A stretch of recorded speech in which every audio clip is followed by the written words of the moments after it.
Star Wars Battlefront II's multiplayer went into a semi-open beta today for players who pre-ordered. I've spent most of the day blasting away.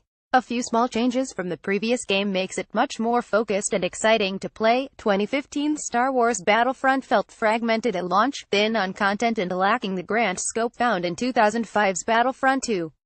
The 2005 game had numerous classes to pick, a ton of vehicles, and great maps to play on. Battlefront 2, not to be confused with Battlefront 2, brings back classes and revamps how bonuses work. These changes aren't revolutionary, but they make the multiplayer a ton of fun. Whether you're defending a space tank in the objective-heavy, ground battles of Galactic Assault mode or blowing up ships in Starfighter Assault, everything feels a lot more streamlined. Returning to classes helps everyone find a role on the battlefield. Players can choose from 4 classes: Assault, Heavy, Officer, and Specialist. Assault and Heavy classes are standard infantry units that can swarm objectives with heavy firepower. The Officer buffs nearby allies to give them more health and boost their damage. Meanwhile, Specialists can mark enemies with thermal binoculars and use sniper rifles. The classes creates a team dynamic that 2015's Battlefront was sorely lacking.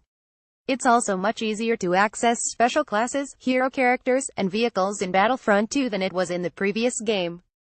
Playing well earns battle points. Get enough battles points and you can spawn into the map as a special unit.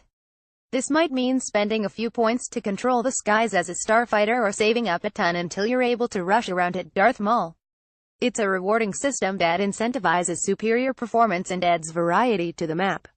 Gone are the days of random pickups. If you know what you want to play as and have the points, there's nothing standing in your way. As a result, gameplay feels focused. Choosing when to spend points is a decision that matters.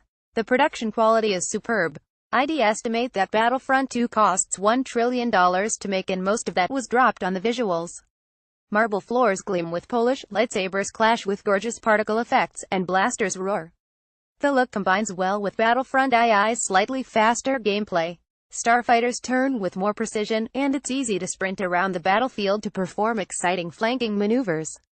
If there's one downside, it is the return of star cards.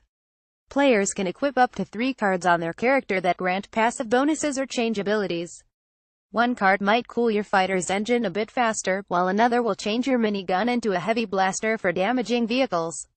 In theory, this gives players the chance to customize their character's role further, but it feels like one system too many on top of selecting a class. It doesn't help that new star cards can be gained from loot crates purchased with in-game currency.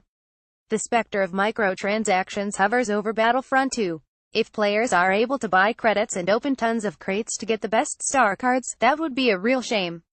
Battlefront II's multiplayer is a lot of fun. Starfighter combat is packed with dogfights while ground combat feels chaotic and exciting. The question is whether or not the game will deliver the kind of coherent experience 2015's Battlefront did not. For now, everything seems to be in order. Players can check for themselves when the beta opens up for everyone on Friday.